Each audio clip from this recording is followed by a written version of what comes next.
I'm Yuriko Manabe. I live with my husband, Shuta, and we both work full-time. We are satisfied with our life, but recently, Shuta's lying habit has become severe, causing me a lot of stress. Hey, don't you plan on having kids yet? When will I get to see my grandchild? Well, we're thinking it might be soon. Every time we visit his family, which is about once a month, his mother nags me about grandchildren. Both Shuta and I are approaching our 30s. I understand why she's pressuring us. Actually, I've been thinking it's time to seriously consider having children. But Shuta doesn't seem keen on the idea. When I try to discuss savings, he dodges the conversation. And recently, our intimate moments have decreased. I feel like I'm doing everything I can.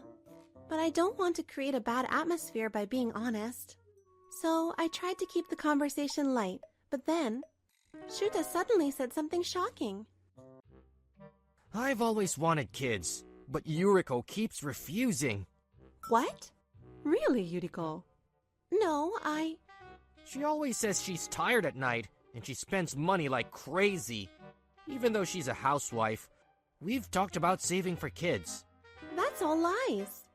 I was stunned. His mother looked displeased. The atmosphere was terrible. But I couldn't argue in front of his mother. I pretended to look at the clock and stood up. Oh, look at the time. We should be going.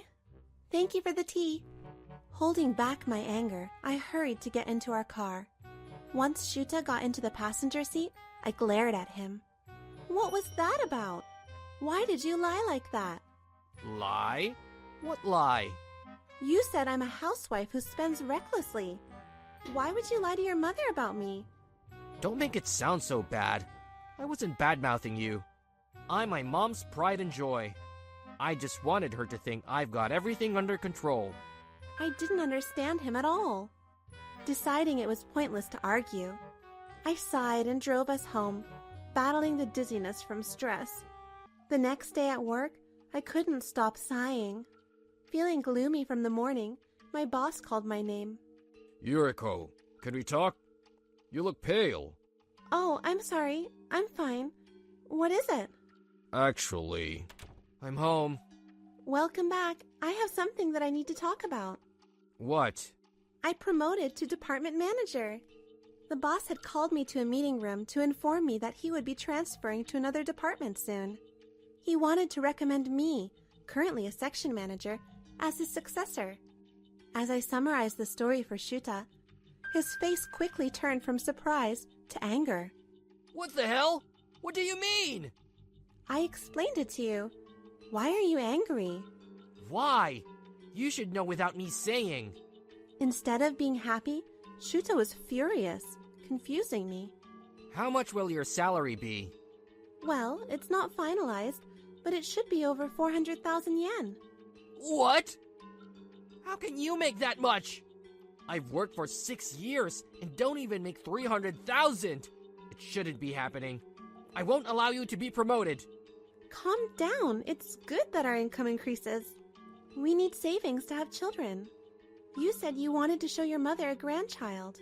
Shouldn't we work towards that? Unable to stay silent, I went against him.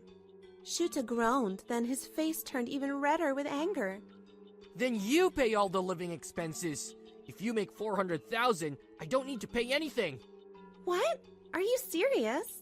If you want me to contribute to the living expenses, then you should quit your job. It's a woman's duty to support her husband at home. If I quit, you'd be in trouble too. Don't forget, I already pay most of the living expenses. Don't talk back. If you don't quit, then I'll quit my job. Is that okay with you? Fine. Do whatever you want. I was too tired of him. He looked so frustrated, and he said, You'll regret this. He left for the bedroom. Left behind were the untouched dinner, scattered clothes, and his bag. In our 4th year of marriage, I felt my love for Shuta chilling to the core. The next morning, Shuta was still in a foul mood. Ugh, I have to work hard again today. Yuriko, you get an easy evaluation just because you're a woman. You probably don't even do much work. Shuta grumbled while eating breakfast, and I stayed silent. Perhaps annoyed by my silence, Shuta finished his breakfast, and left for work earlier than usual. After he left, I began to put my plan into action. It was past noon, and during my lunch break at work, I received a call from Shuta. Hey, where are you? Where I go is none of your business. We are getting divorced.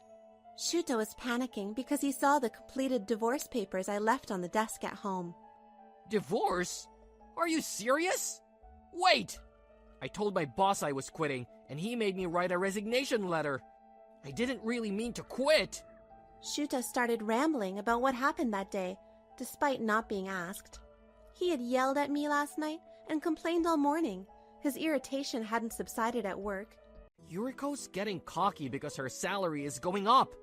She'll apologize if she thinks I'm really quitting my job. With his shallow, selfish thinking, Shuta went to his boss to say he wanted to quit. He thought he was valuable and would be persuaded to stay. But his boss's reaction was unexpected. What? You want to quit? That's sudden. Yeah, it would be tough without me, right?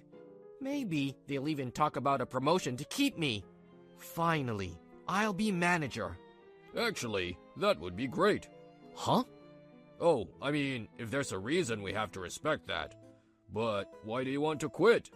Shuta hadn't thought much about the reason, assuming he'd be persuaded to stay. So he made up a story as usual. My wife messed up at work and is being transferred abroad. She's a nightmare, always buying brand name stuff, but she's still my wife. I need to go with her to support her. I see. That's tough. Let's arrange it right away. It must be hard at home too. We'll handle the transition. Just clean out your desk and take your personal items. What? Wait, that's too quick. I haven't even submitted my resignation letter. Then write it up now. We'll accept it. Given the situation, your wife must be upset. Take the afternoon off and go home early. Okay. Unable to admit that his story was a lie, things progressed quickly. In the end, Shuta was made to write and submit his resignation letter in front of his boss. Confused and not knowing what to do, he came home in the afternoon. And he saw the signed divorce papers I left on the desk and called me in a panic. I'm a valuable employee. When I told my colleagues I was quitting, no one tried to stop me. This is insane. Hey, come to the office with me. Apologize and say you're canceling the overseas transfer. If you tell them you're quitting your job to support me, they'll let me rescind my resignation. I was speechless. A cold voice came from deep within me, surprising even myself. How could you think it's okay to lie and then have someone else clean up your mess? Yuriko? Why should I apologize for you? You're the one who should be apologizing. Why should I apologize? If I bow my head, it'll look like I'm inferior. This all started because you talked about getting promoted. You should apologize to me and the company. Quit your job and I'll forgive you. I felt he's a completely different man. I couldn't believe the man on the phone was the husband I had loved. This is all your own fault. You're suffering because of your lies. Take responsibility. That's what adults do. You think you're excellent, but that's just your own opinion. Your lies will be exposed eventually. You've probably lied and dodged responsibility all along. What? A wife's duty is to support her husband. All I need is for you to make me look good. I'm no longer your wife, and your job isn't my concern. Face it, you're not as great as you think. You're a liar and irresponsible. Your colleagues and boss didn't find you worth keeping, which is why no one tried to stop you. I heard a frustrated noise from the other end of the line. I hoped he'd reflect on my words, but that wasn't the case. Abandoning your husband? You're a heartless wife! What would my mother think? Even after all that, you don't get it. You're hopeless. With Shuta's continued accusations, my last bit of affection for him disappeared. There is no point in talking anymore. Say whatever lies you want, no one will believe you. Do you really think you'll get promoted? You're being fooled. Someone like you can't advance. Do you have time to worry about my job? You should apologize to your company. It's probably too late, though. Make sure you submit the divorce papers. Ignoring him, I hung up the phone. I blocked his number and never answered his calls again. Eventually, Shuta did end up quitting his job. He tried to retract his resignation, but it had already been processed. He found a new job at a subcontractor through connections, but his income was drastically reduced. He now spends his days bowing to former colleagues and subordinates. Shortly after leaving home, I met with his mother, bringing my bank book and records of living expenses. I explained that everything Shuta had said was a lie. At first, she couldn't believe it, but seeing her son cry about losing his job made her realize the truth. She called to apologize later, and I accepted, on the condition that they both stay out of my life. The house Shuta and I lived in was originally mine, so I sold it after the divorce.